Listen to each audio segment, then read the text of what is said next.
Horror books, in my opinion, is the hardest genre to pull off. It requires correct timing, the appropriate narrative, and proper build-up. It's very easy to get cringy, make dialogue unrealistic in certain situations.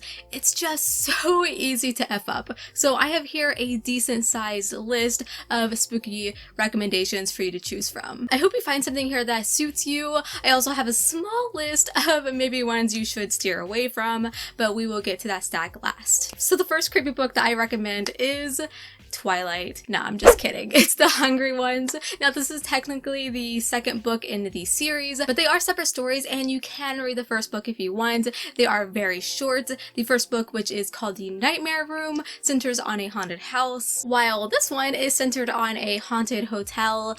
The covers immediately catch your eye. They all set the mood, but I am recommending the sequel more. I'm putting that in quotations because I enjoyed it more. I think it's far more creepy than its predecessor. The first book, there was a more underlying sense of creeping dread throughout much of the book. This one, though, is like balls to the wall from page 1. In the prologue, it lets you know exactly what to expect, and it gets bloody very fast. We have our main character who buys this old, decrepit hotel and wants to fix it up, so you kind of get this like little fixer-upper scenario if you like your reality TV shows, but this hotel does have a very gruesome past, and that is there was a series of murders, of course. So we have a hotel's worth of unruly dead to experience. The past and present collide about menacing things that go bump in the night. There's just so much that takes place in this book. There is a third one that I haven't read yet, so I may have to go on to that one day. Again, they are very quick reads. It keeps you turning the pages. If I'm not mistaken, I believe the author does his own audiobook narration, so if that is more your thing, I'm sure he adds an even more creepier spin to his own writing if he's telling it to you. But yeah, the series is called The Messy Man. If you are a zombie fan right here, I recommend trying out By Day Armageddon.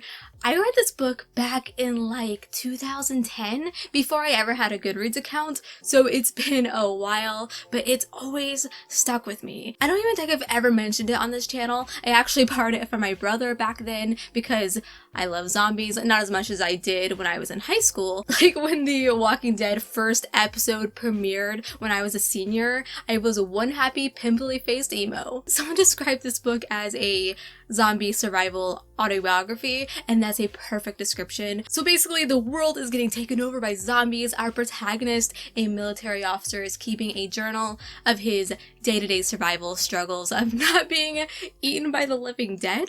I think the journal style allows the author to do really cool things. If you enjoy survival, apocalypse, doomsday prepping, then this may be a good choice for you. I think it's on par with the other books in this genre.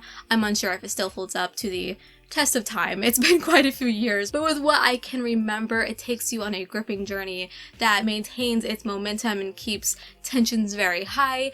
I think the one flaw that I can remember was the writing isn't the best, but yeah, I enjoyed it still. So you're all going to laugh at me, but I can't help but recommend Bird Box. I know, before you roll your eyes at me, I get it. This one is pretty controversial. You either love it or hate it. And I actually really loved it. I read this around the time it released, so 2015-ish, somewhere around there, so before it got all of its traction. I was in Barnes & Noble and an employee walked up to me in like the thriller section and started talking to me about how his friend read this book and it was a recent release and that it absolutely terrified him, where days after he was just petrified of everything, and I was like, okay. So I bought it. I still haven't watched the movie because I kind of refuse to. I don't want it to taint my feelings for this book because I've heard things are very different, which I get. It's a movie. They have to make sacrifices for production. So I will just stick to the image that I have from the written version. So we actually wanted to quickly throw in that a streamer that I really like watching, had the same feelings for Pennywise when he read it. He had such a specific, terrifying image of what it looked like when he read the book that he refuses to watch any other format of it. So that's kind of how I feel with Bird Box. I had such a specific image of what the creatures might have looked like.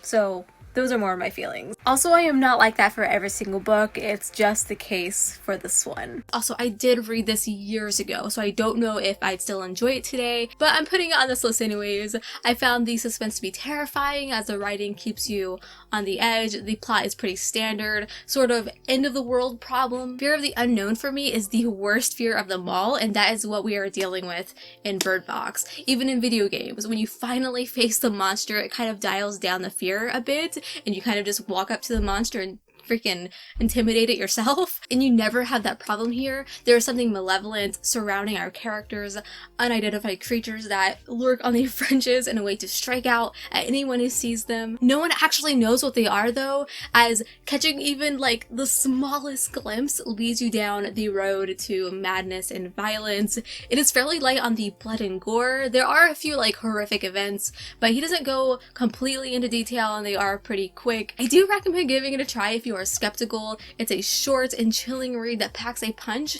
and it ticks all the right boxes for me anyways. The Year of the Witching. This is a newer release that came out last year, and it really surprised me because I do not care for witch stories.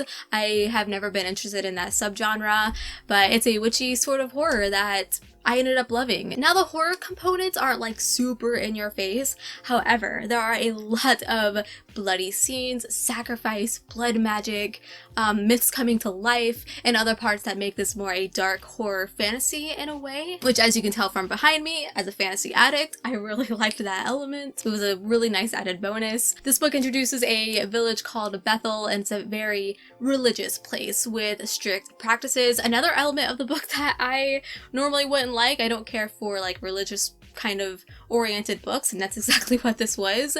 Everyone follows a prophet very blindly, like they are terrified of him. He majorly abuses his power.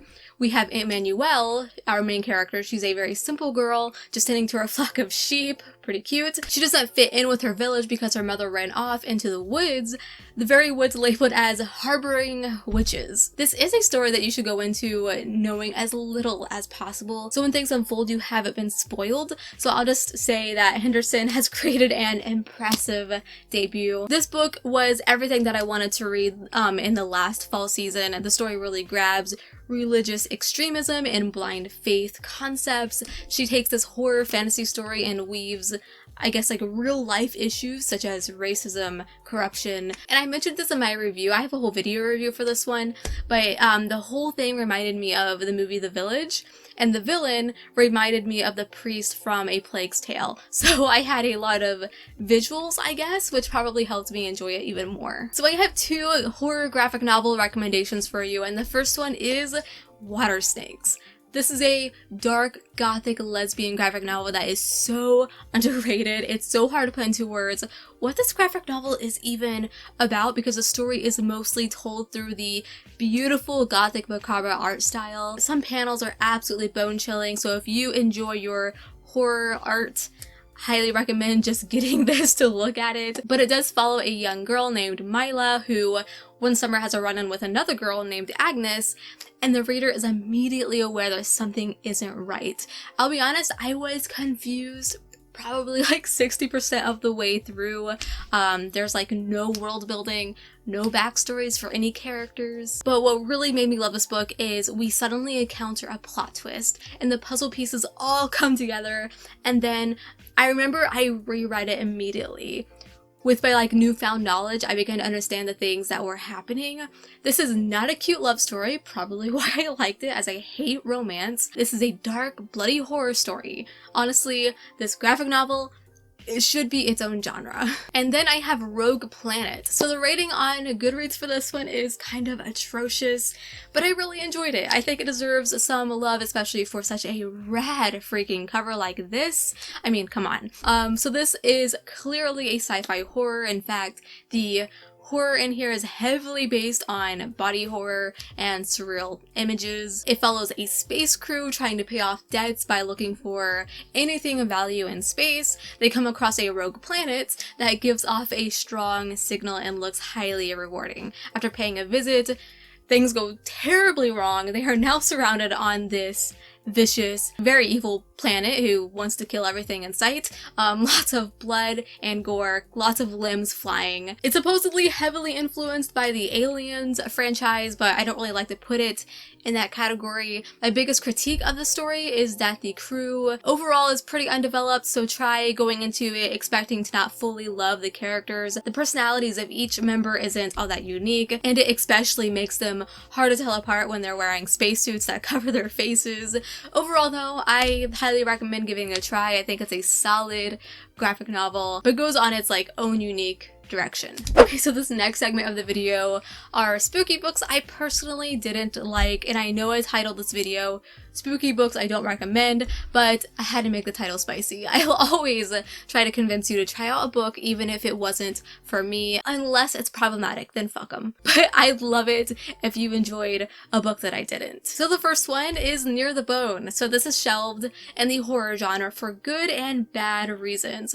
Both the cover and the potential monster story were more than enough to get my attention. It's a survival story in many forms, tackling the idea of enduring and escaping monsters of all sorts. But keep everything that I'm saying right now with a grain of salt, because I'll tell you my reasons in just a second. So it's about a young woman named Maddie, and she's trapped in a cabin on an isolated mountain at the mercy of both her abusive husband and an unknown creature stalking the woods outside. The story is definitely suspenseful, and it kept me reading until the very end. But here I go. I'm going to do you a huge favor because I made a big mistake when I went into this. It is not a creature horror. I know it promises one, but not even close. It is a domestic thriller. So I'm hoping if any of you read this with that mindset, you'll enjoy it far better than I did. Do not go into this book expecting to get to experience this fictional monster, because you're not going to get it. The next spooky book that I didn't quite enjoy is Horrid. So I think this is a very well-written YA horror. I think it's a great story for people who want something timid. I mean, it really fit the YA genre, but for me, personally, there's too much romance, not enough gore. This is coming from a mostly adult reader, so I'm not trying to drag this one. The haunting stuff was done very well. It's nothing you haven't seen before, but I still felt the suspense. It was more of a slow burn, family secret focused, I guess atmospheric horror and like small town vibes. Good for the Halloween season, that's for sure. We follow Jane, who along with her mother decide to move back to her mom's old town after her father's death. The theme of death and dying is very heavy in this book, so keep that in mind. It's a decent spooky read to get into the spooky season spirit. Okay, so those are all the books I have time for today to recommend you for fall to satisfy your spooky craving. Hopefully I gave you enough genres to play with. Tell me down below if any of these spark your interest or recommend me a fall read. I'd love to hear from you down below in the comments. Thank you so much for watching. Subscribe if you haven't. I upload videos every single week, and like this video if you want because it helps me out so much. So until we meet again, happy reading.